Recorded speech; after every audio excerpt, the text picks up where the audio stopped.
Round of applause for Prof. Thank you very much, my good brother Wallace. Let me first thank the organizers of this conference for putting this together at a time when it can rightly be said that the continent of Africa is at crossroads. Just this morning, I received a post from a good friend of mine from Liberia. And in that post, he says poignantly, why is it that Africans are so concerned about the conflict in the Gaza Strip and the conflict between Ukraine and Russia, with our media houses reporting it on a daily basis? Yet there is a conflict in Sudan, which has occasioned perhaps the worst humanitarian situation in the recent past. When there is a conflict in southern Cameroon, where children have not gone to school for many years.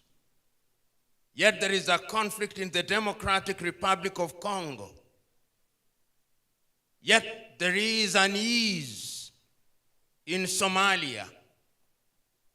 Yet there is an ease in the Amhara region in Ethiopia.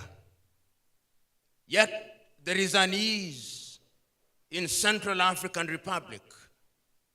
Yet there is insurgency in northern Burkina, Mali, Chad, and an ease in Guinea. And I asked myself, what is the problem? And I answered by saying, it is because we do not write our story. It is because we are defined by others. And as long as we are defined by others, as Malcolm X said famously, unless the African in the continent is respected, no black man or woman will be respected outside of the continent of Africa.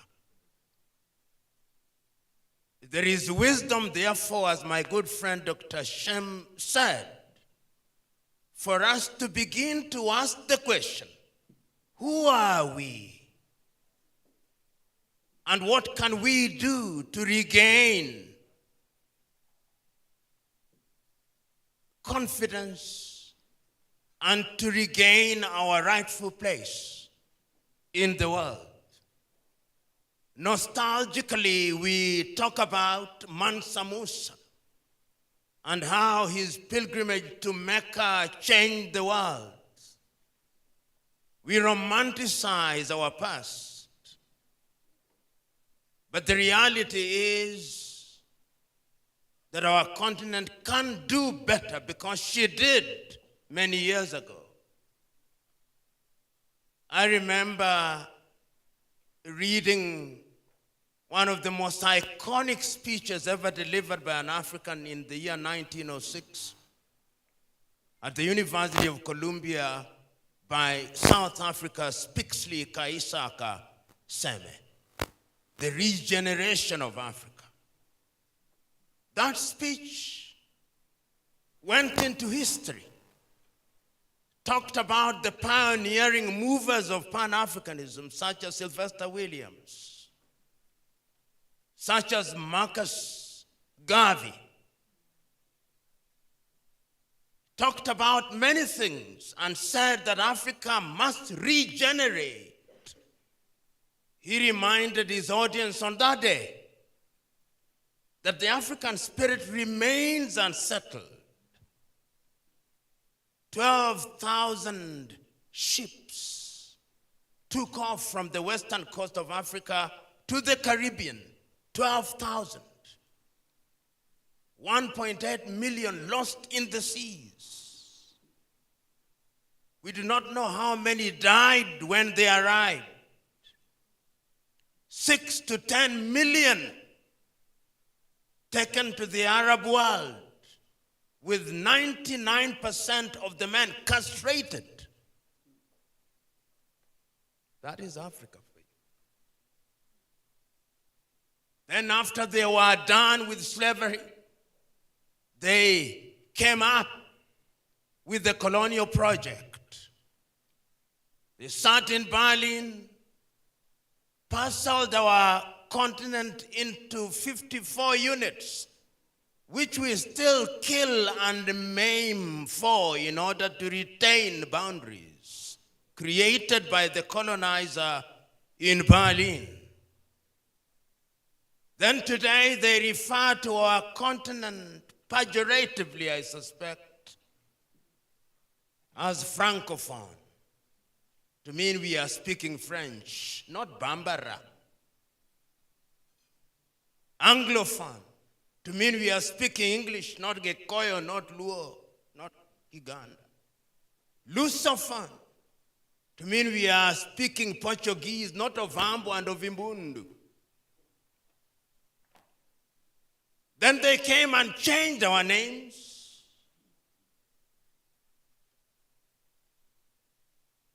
Then at one time, they even said that God could not understand our languages. God could only speak in Latin.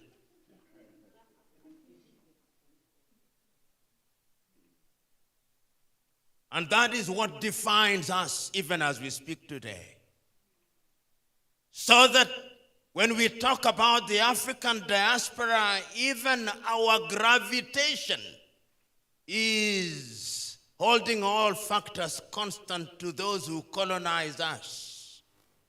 If you are in Dakar, in Senegal, your true north is Paris. If you are in the Democratic Republic of Congo in Kinshasa, and you want to escape the pain in Kinshasa, is Brussels. If you are in Luanda, Angola, or Maputo, or Praia in Cabo Verde, your gravitation is Lisbon.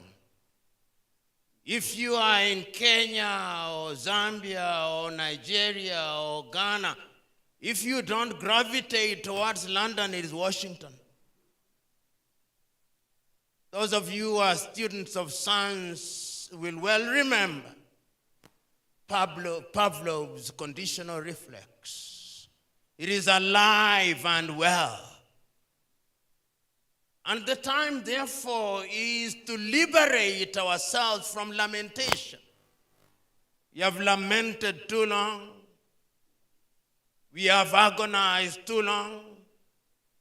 The time is to give meaning to the statement made by Tanzania's Julius Nyerere on the 6th day of March 1997, when he was the guest of honor on the occasion of the 40th anniversary of Ghana's independence. And Mwalimu said, if Africa does not unite, there is no future for Africa. And we are not talking about the unity of the graveyard where we all agree. No, it is unity of purpose.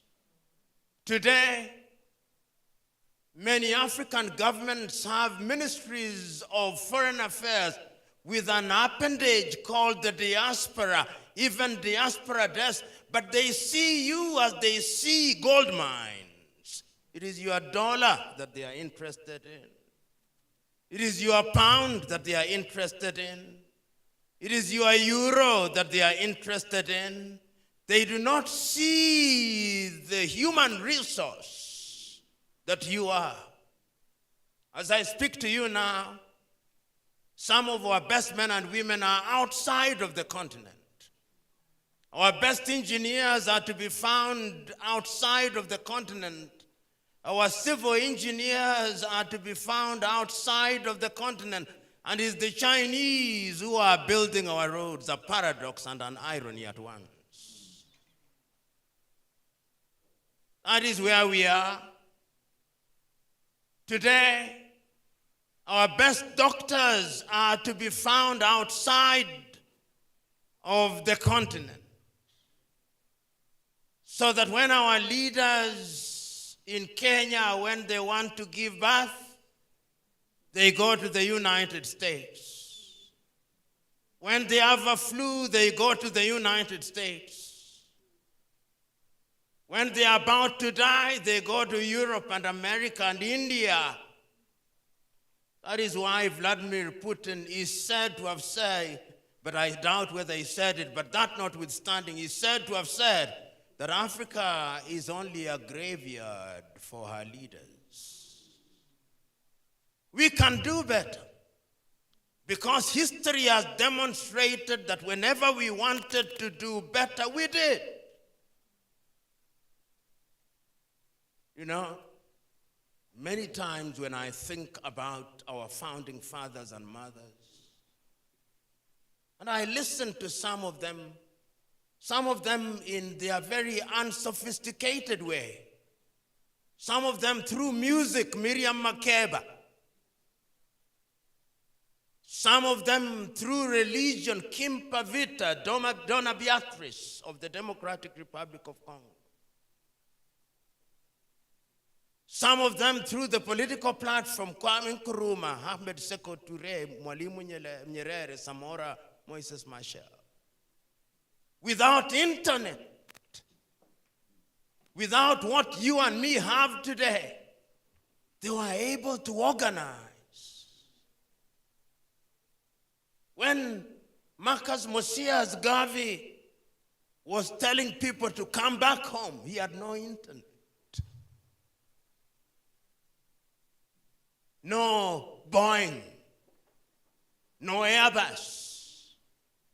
When Sylvester Williams was convening the first Pan-African meeting from Trinidad and Tobago, how did he communicate? But they did it. So what must we do? You know, 2 days ago, I was invited to the Africa-Korea meeting at the University of Nairobi on the 6th of August. And I looked at the statistics that Korea, which was smaller in her economy than Kenya in 1963, today has a GDP of 1.7 trillion with a population of 51 million. And the entire continent of Africa has a GDP of no more than 2.8 trillion. That Norway, with a population of less than 10 million, has a sovereign fund of 1.7 trillion. And Africa Exim Bank only has a small fund of 4 billion, and we shout about it. We should shut up. If you look at our men and women in the diaspora, give or take, the statistics are known to you. But if you look at persons of Africa or African descent, no less than 250 million, second only to Nigeria. And if you look at the income that they generate every year, the good Dr. Shemu Chodo has only given you the statistics which are the tip of the iceberg. The story requires that we pause and ask,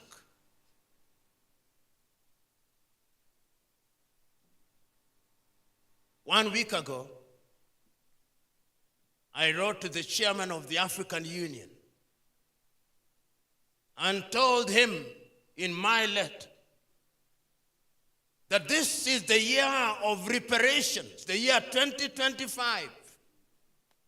We are in the month of August, 4 months to go. What is happening?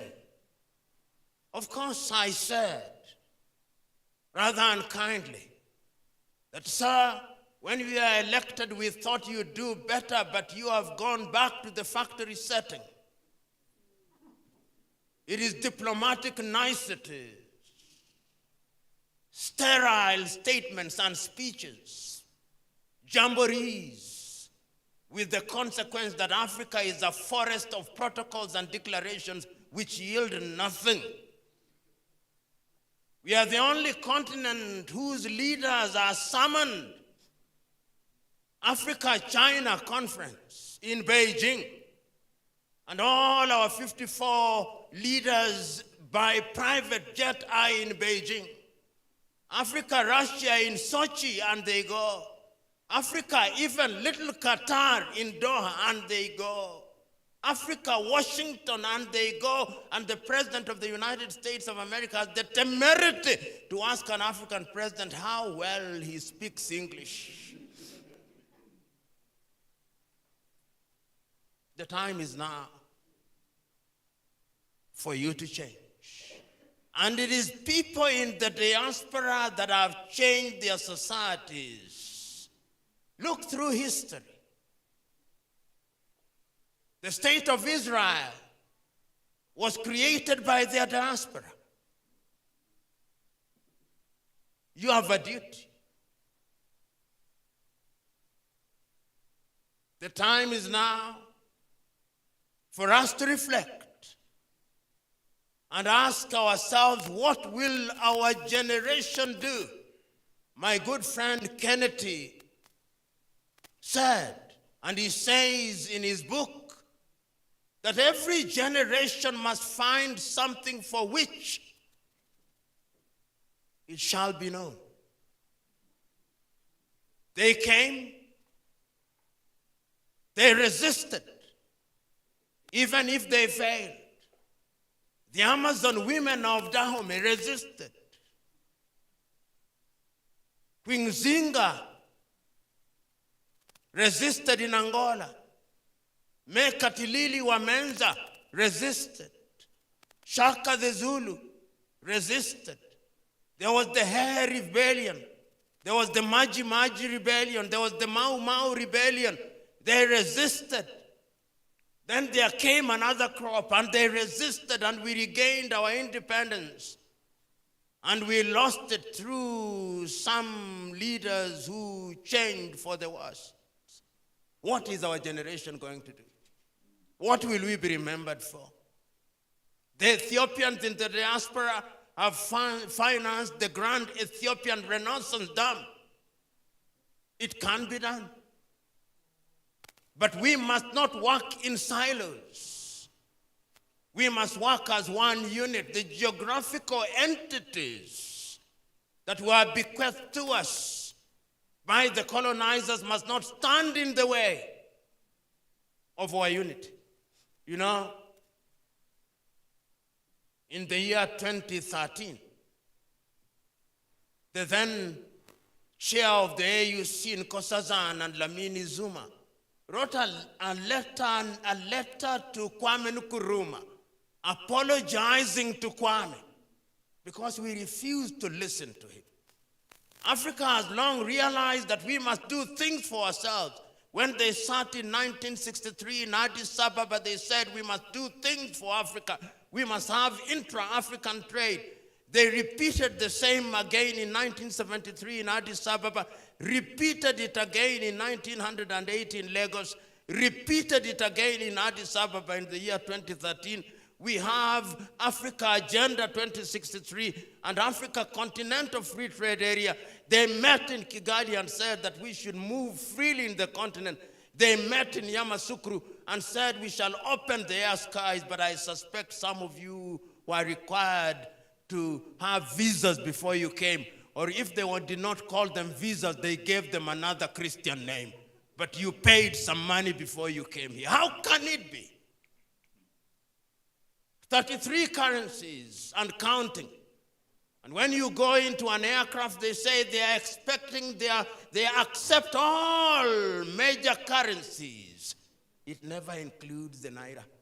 Not the CDO, no. Not the Kwanza, not the shilling, not the Kwacha, not the Mafaranga. It is only the dollar and the euro, and even the cards. If it is not Visa, it is American. If it is not American, it's something else. We produce what we do not consume and consume what we do not produce, as said Ali Mazrui.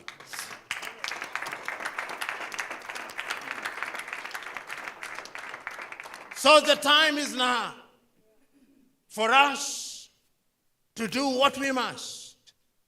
This is an intergenerational war which must be fought by us from different corners. You know, this morning I was listening perhaps for the umpteenth time to Martin Luther's sermon, A Knock at Midnight. And in that sermon, Luther King says many things, but he reminds us that unfortunately, as he was speaking then in 1960, still true today, we have now entered into a world of what he calls moral relativism. Everything is right, it depends. There are no anchors. No, not everything is right. The time is now, my brothers and sisters, for us to wake up. So when we leave here, let this not be another jamboree. When we leave here and we are reconvening wherever it will be, whether it's in Accra, Ghana, or Lagos in Nigeria, or Dakar in Senegal, or Maputo, or Cape Town in South Africa, let us ask ourselves sector by sector. There is a young girl whom I met recently. She's called Wakesh. That young girl told me that she'd sold the little she had in the United States of America and come back to the mother continent in what she calls return to Eden. That is a similitude of what in the Bible Abraham did.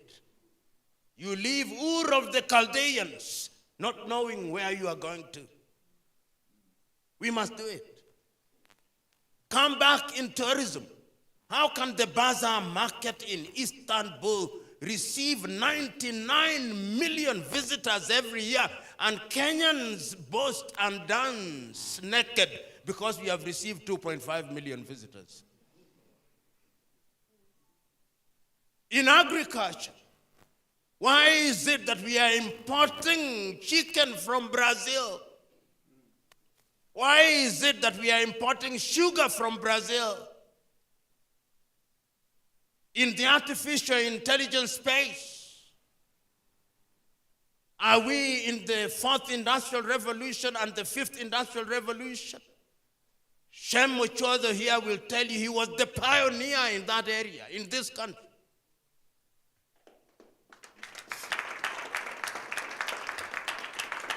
But a prophet has honor, except in his home. But he was the pioneer. Other countries used him. It is only later that we recognize that we are the gem, gold and mine, flower and gather. So you are here. My clarion call to you is go out there and remember that it can be done. There is a poem that I love written by that great Lebanese American Khalil Gibran. The title is Fear.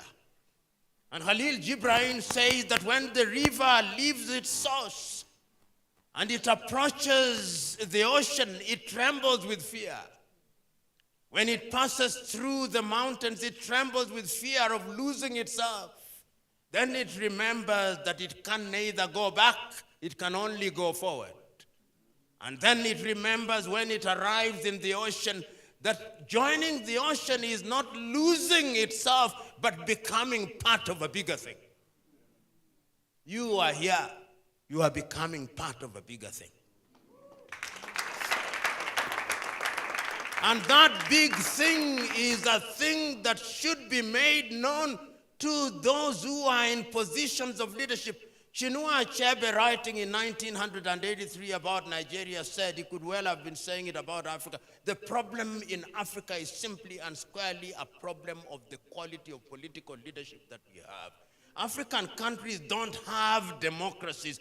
They have kakistocracies and kleptocracies. A government of our very worst and a government of thieves. Until the day that we deal with those issues, it falls and rises on leadership. If you doubt me, ask the Singaporeans. If you doubt me, ask the Vietnamese. Vietnam now produces more coffee than Kenya and Uganda combined. Malaysia now produces more palm wine. In the next 3 years, China is going to produce more cocoa than Cote d'Ivoire, Togo, and Ghana combined. Those who are relying on diamond, artificial diamond is already replacing real diamond, and the Chinese are doing it. So the Botswana had better look out. The Namibians had better look out. Brothers and sisters, there is no point of preaching to the choir. I've said what I had to say.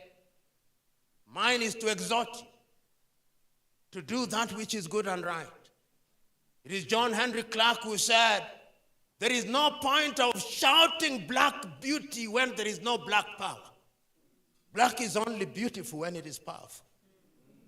So we must, in the nature of things, become black beauty and black power. And I was reading not so long ago that even to be a good Samaritan, you've got to have resources. If you don't have resources, the best you can do is to pray and fast.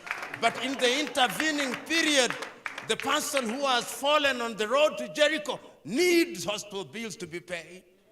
He needs food to eat. He needs shelter. So let us be good Samaritans with something with which to support good Samaritanism.